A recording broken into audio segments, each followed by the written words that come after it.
Now, joining us now to review the year in 2024 and give us world brief is Bimbai Mutihiri Ekpeyong. Bimbai, Merry Christmas. Merry Christmas! Everybody's so festive today. I hope you're all having a wonderful morning. Yes, it's been lovely. The festive cheer that we have to create for ourselves because out there things are a little bit hard, but the joy is within, right? Yes, yes. Well, it's been such an active year. So much has happened globally. So I'm going to try my best to summarize some of the biggest events that have taken place around the world and that have defined the world as we know it in 2024. And of course, we know that the year was a record-breaking year where elections are concerned, as over 2 billion voters in over 50 countries, making up almost a quarter of the world's population, took to the polls. The 2024 election cycle saw significant political changes worldwide and a significant rise in anti-establishment outcomes in many votings. Leading the pack is, of course, Donald Trump's return to the American presidency. However, there were also other notable shifts, such as the Labour Party's victory in the UK and Claudia Sheinbaum becoming Mexico's first female president. A snap election in France led to an unintended embarrassment for the French president, Emmanuel Macron. But when we bring the conversation home to Africa, it was no different, as 13 nations went to the polls and a general decline in the support for liberation movements dominated. So although there were disputed results leading to protests in countries such as Mozambique, it was refreshing to see concession speeches become the order of the day in South Africa, Namibia, Botswana, and Ghana. In the Sahel region, Mali, Burkina Faso, Gabon, and Niger did not make it to the polls this year, and we continue to keep tabs on their transition to democratic governance, even as they have chosen to stay out of ECOWAS permanently. Now, this year will be remembered as the year that the world was on the brink of a world war, as the Middle East conflict intensified in 2024, with the death toll in Gaza scaling upwards to above 45,000. So what began as an action justified as an Israeli defense following last year's October attacks has spilled over into Lebanon, Syria, and Iran. Now, this is also coupled with escalations in the Ukraine-Russia war, where concerns of a third world war did intensify. Now, whilst many thought the fall of President Bashar al-Assad in Syria would contribute to the pursuit of a peaceful solution in the Middle East, there's growing concern about the persecution of Christians. A Christmas tree was set ablaze in Sukalabia, and this is the latest attack on Christians and Christian holidays.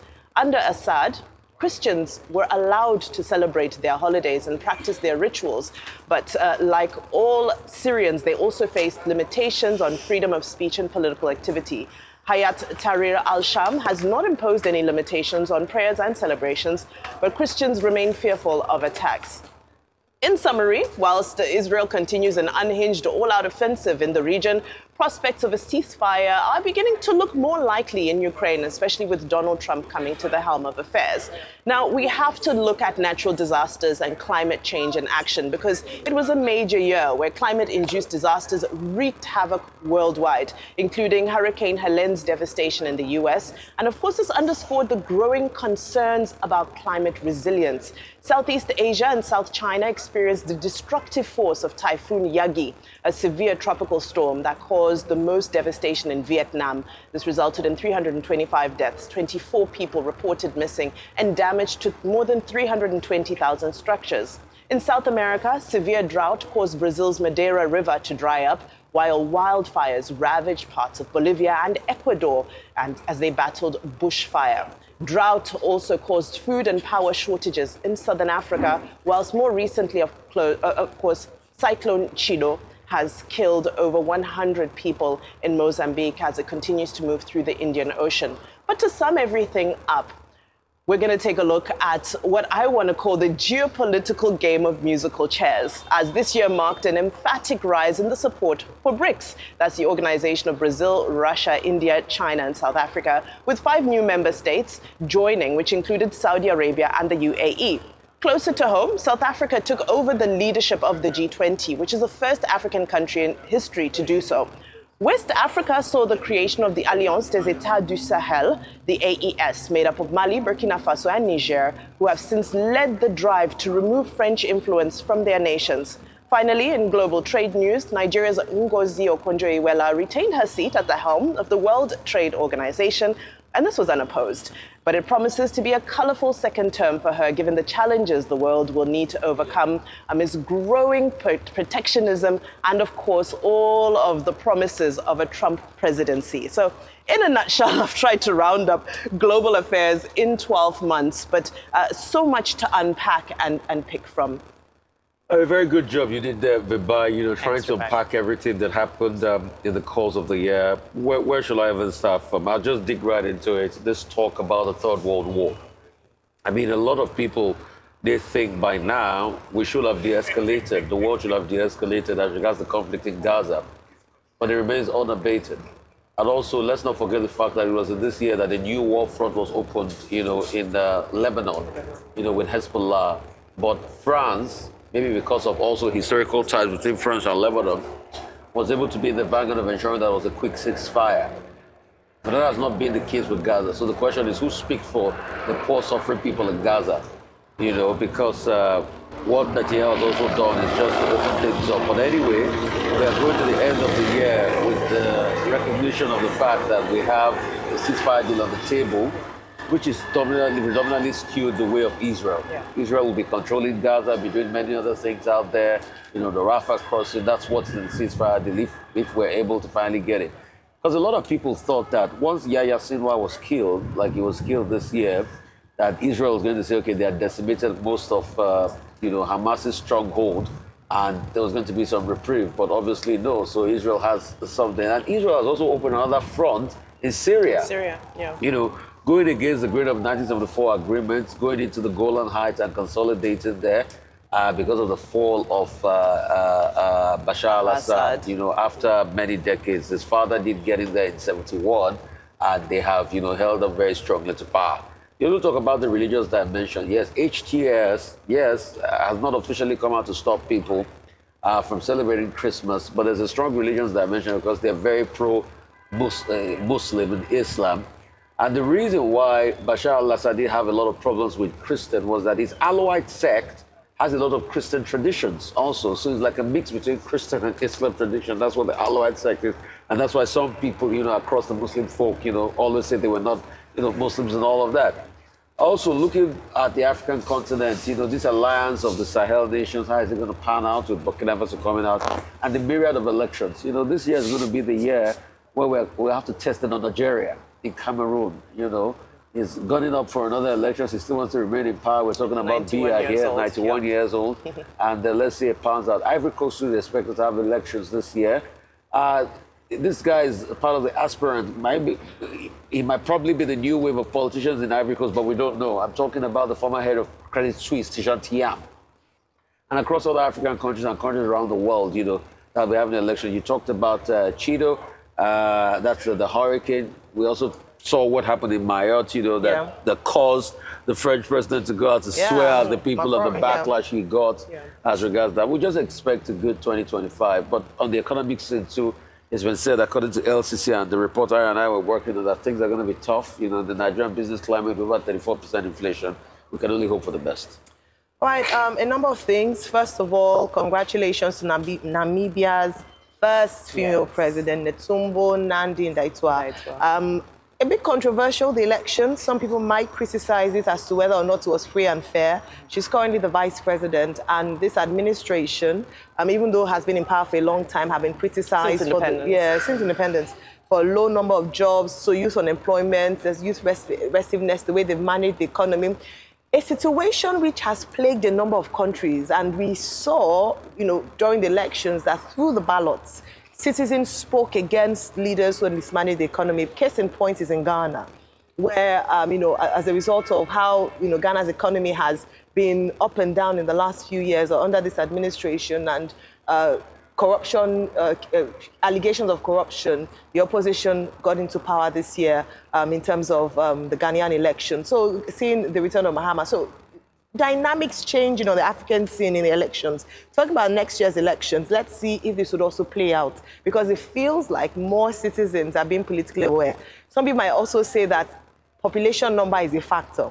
So in countries where you have smaller populations, it's easier to execute free and fair elections. unlike countries that have, perhaps a more complex or complicated citizenry and style of running elections. Of course, one of the biggest events politically this year on the international scene was the elections in the United States of America. Trump won, and I say that again, Trump won against odds, against a lot of odds. We saw the stepping down of President Joe Biden as a result of, some people might say, that debate he had with Trump. Of course, a number of factors leading up to that point. And, Kamala Harris coming into the race very late in and shaking up the campaign at that point. And then it became a 50-50. Would it not happen? Would the Democrats be able to stay in power? Would Trump, be able to overcome this honeymoon stage he had called Kamala's entry? The fiery debates, the back and forth, very exciting time in U.S. elections.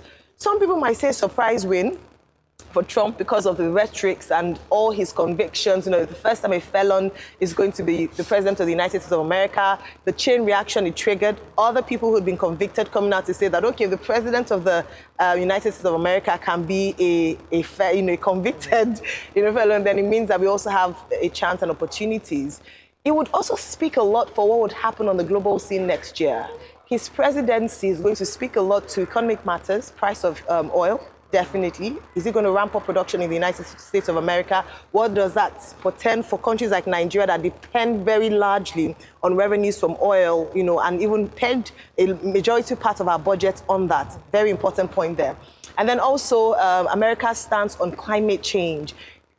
Trump has been not very pro-climate change, this conversation. Is he going to cut funding, America's participation in global, groups like the G20, the United Nations, funding for security? So a lot of things are going to be hinged. Immigration in the United States of America on the Trump presidency. So big one right there. So a number of things to look forward to next year on the global scene. This year was interesting. Great elections, some controversial. But let's see what 2025 will be like. Yeah, rise of the opposition. It seems to me that the year 2024 is better described as a year of differing, starkly different fortunes for different persons, for different parts of the globe.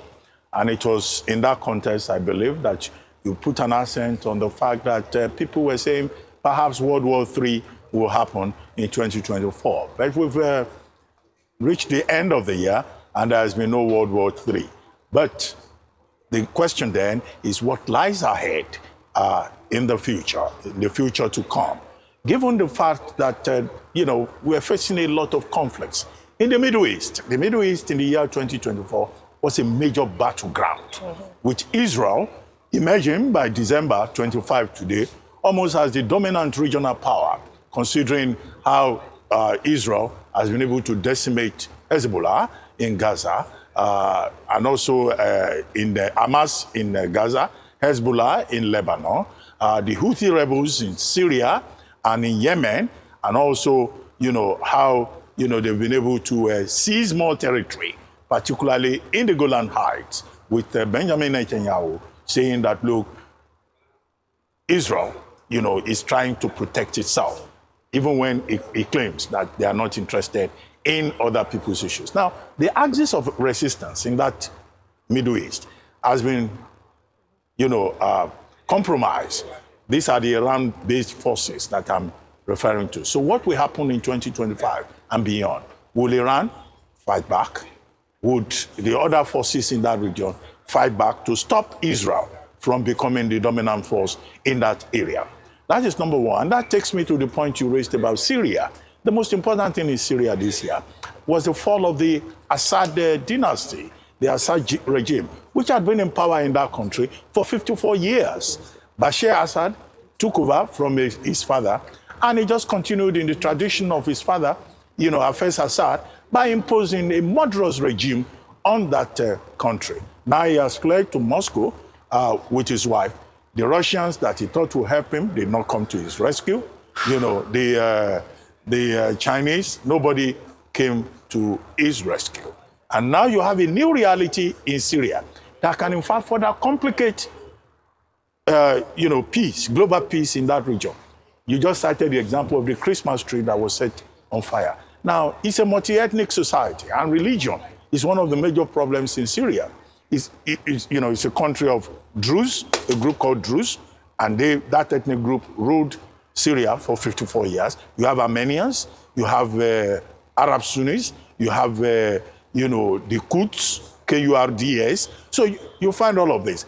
And the major issue that has emerged now, post the fall of Assad, is a point about how do you take care of the interests of the minorities? Now, Al-Sharara of the HTS has said, oh, everybody will be carried along, but it is not even certain yet that it is the ATS that is going to lead the government that is to come in that region. You see how all these jihadis, you have these Al-Qaeda-affiliated revolutionary groups, you have the Turkish group, the Turkish Social Democratic Forces, you have all of it. So in that region, there's a lot of uncertainty in that area.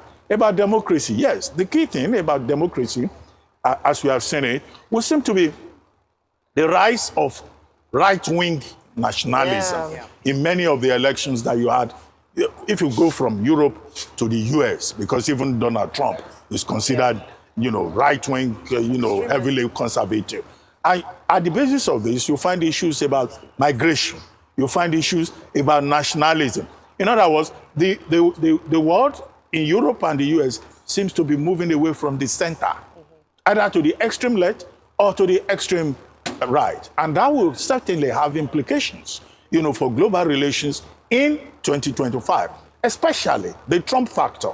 When Trump gets inaugurated on January 20, you will see that if you look at the economic, the markets globally, they are taking a cautious mood because Trump is threatening to start a trade war, a tariff war. He's threatening 100% against China, if possible, from 60% to 100%, 25% flat against Mexico and Canada, which will require a reconsideration of the US-Canada-Mexico agreement. So all of these are some of the forces ahead as we enter a new year. As for Africa, well, the big issue that I think I would like to isolate in Africa will seem to be the democratic withdrawal, in places like Gabon. Gabon is in Central Africa, in the Sahel, in Guinea, in Niger, in Burkina Faso. And now you have the emergence of the Alliance of Sahel States. ECOWAS is going to be 50 in 2025. May, having been established in May 1975.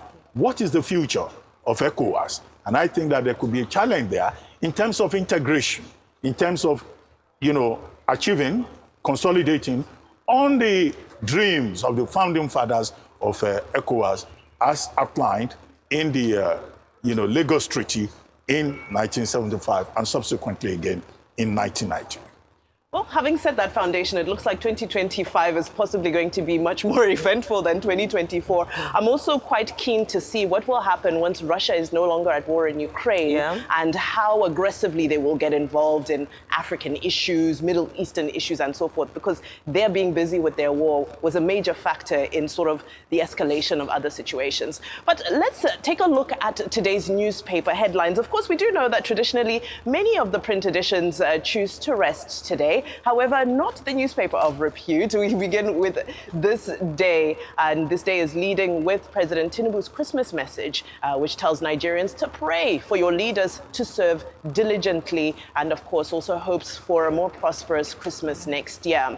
There are also still mixed reactions that continue to trail the maiden presidential chat, as the opposition is now weighing in the form of the PDP and so forth, with many coming in and saying that, well, although some points were spot on, other points lacked sensitivity and empathy. I know some people have even challenged the president to take a road trip and see how that goes for him. Now, let's move over to the Nigerian Tribune newspaper, which reports that NCAA has sanctioned 5 airlines for violating passengers' rights. It's noteworthy that of these 5 airlines, 2 of them are international airlines that are being sanctioned for various things, such as not refunding passengers and mishandling passenger baggage. So not just domestic airlines breaking the rules here in Nigeria. Very quickly now to Punch newspaper, which leads with low-key celebrations as prices soar. Traders lament poor sales, and this is largely said to be because of the high fuel price.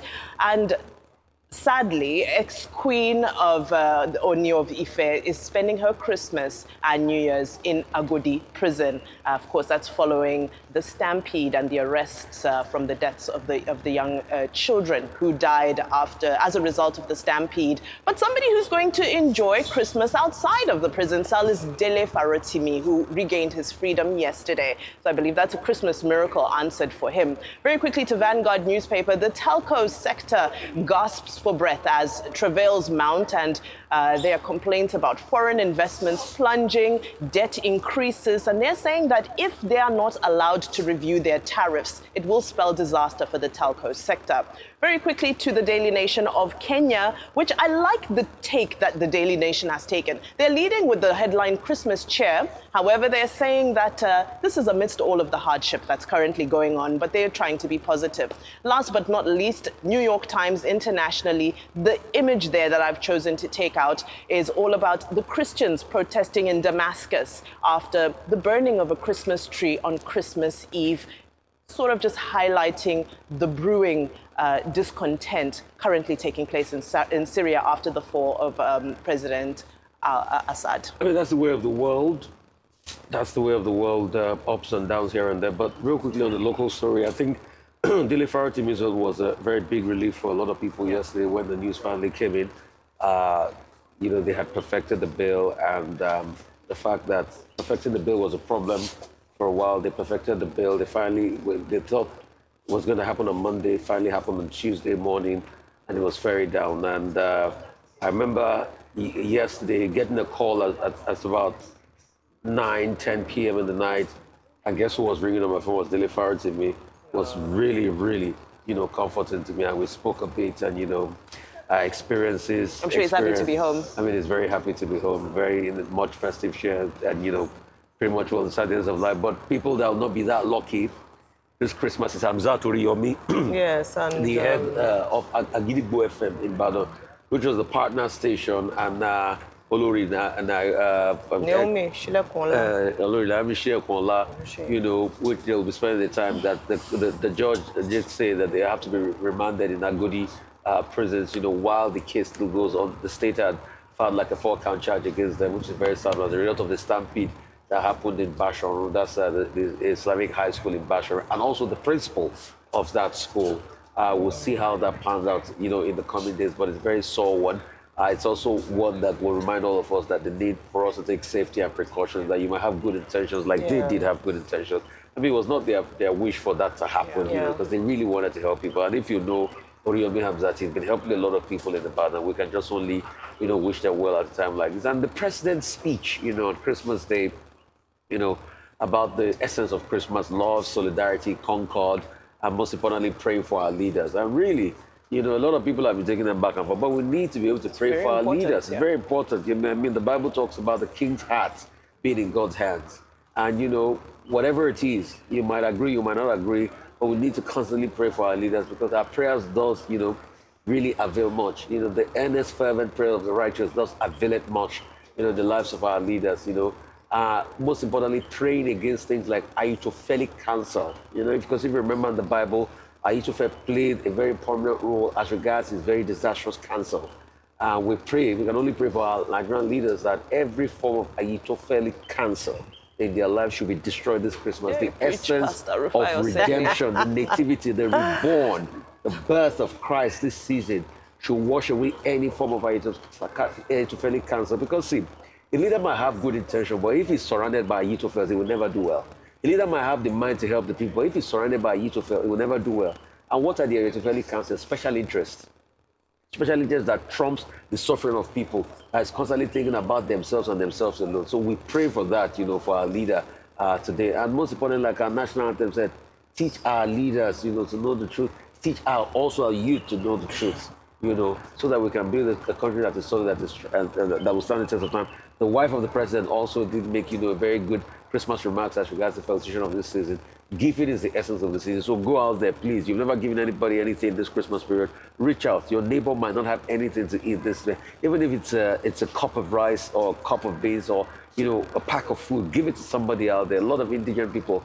I was not too happy yesterday on the streets as I was driving by in Ikoyi, just in front of the president's house. You can see lined up litters of people begging for arms. We've become a begging country.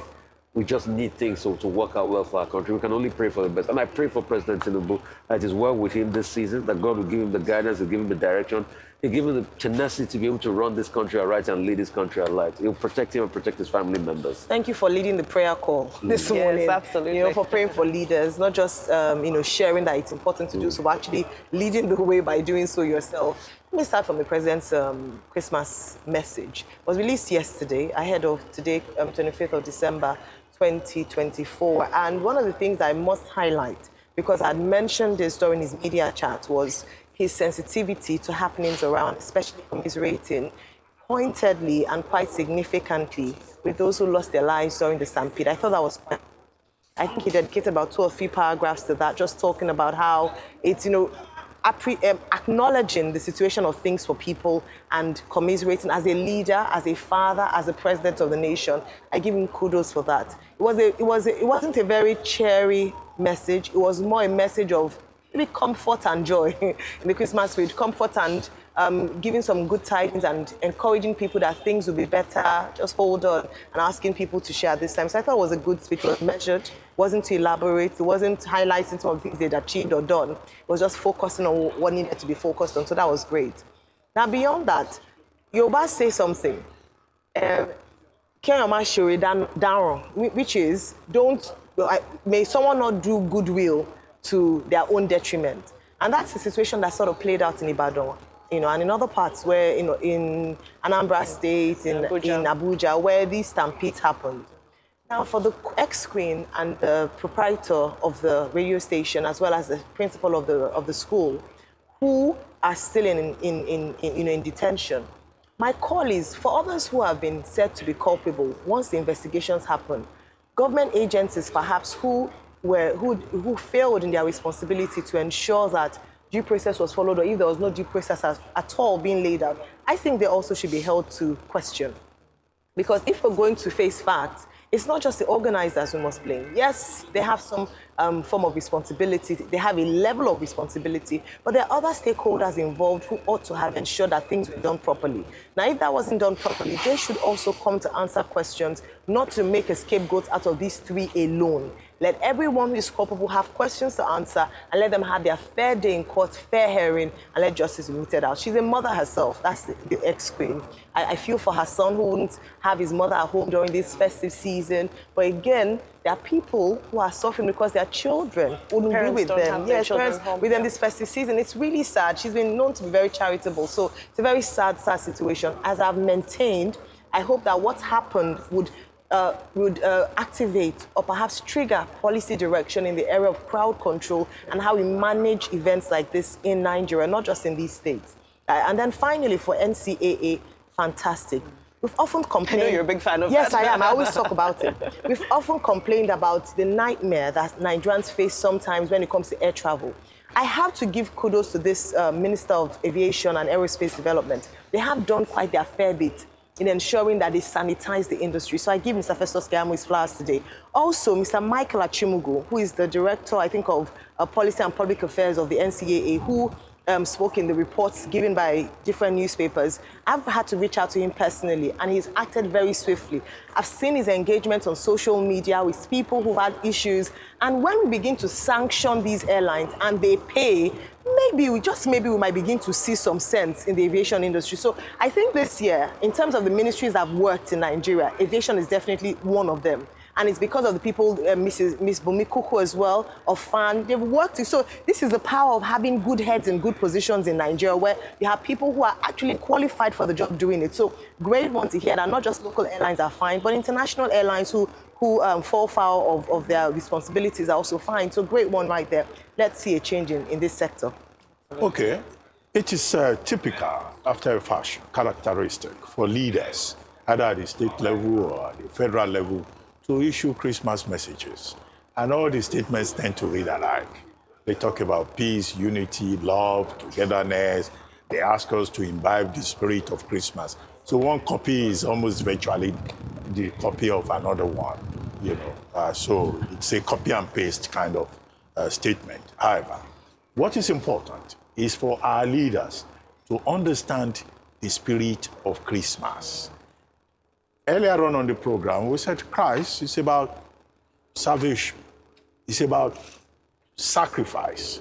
It's about leadership. It's about setting good example for the disciples, even if our Lord Jesus Christ had Judas Iscariot. Now, what example are Nigerian leaders setting for the people? And that, when I say sacrifice, they always tell us, oh, you have to make sacrifice to build your nation. How much sacrifice are Nigerian leaders making? This, I think, is the issue. So it's not enough for leaders to issue statements.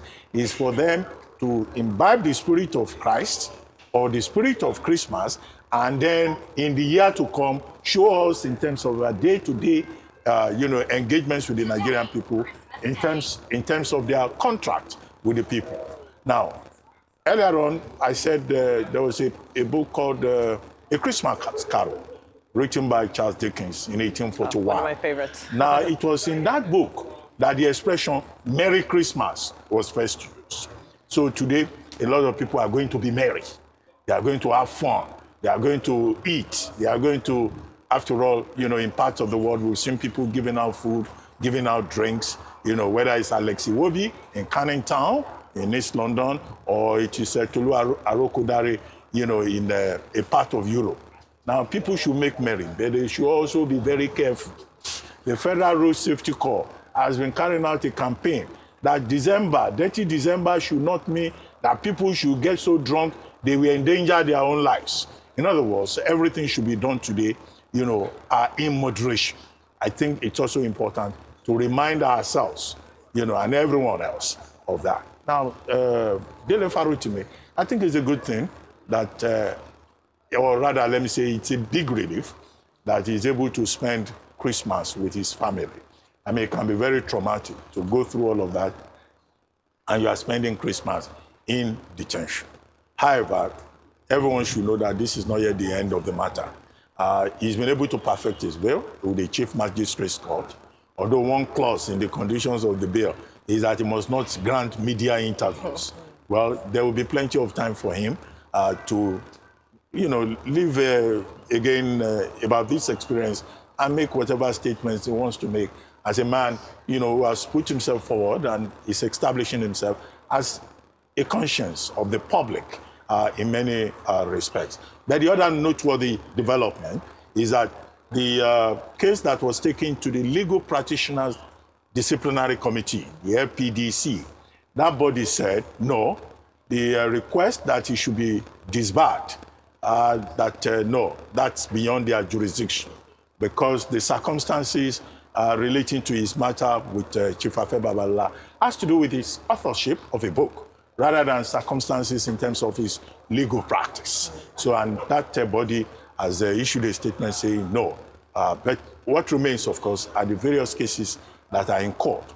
There's another case at the Rivers High Court. There's a case in the Oyo State High Court. There's a case in Ekiti State High Court. There's a case in Federal High Court, also Abuja. But all of that, will be resolved, we hope, one way or the other eventually. But he's entitled to bail. And this is the original point that persons have been making right from the beginning. And that, he's entitled also to fair hearing. But he's a lawyer. He will know how to to go about it. Syria, I already talked about Syria. But one of the things we have to be concerned about, the culture of tolerance, Absolutely. of inclusion. Yep. Syria is a diverse society. Now, in spite of that diversity, inclusion is important. And we too, as Nigerians, have to learn from that, from the risk of, religion becoming a divisive factor.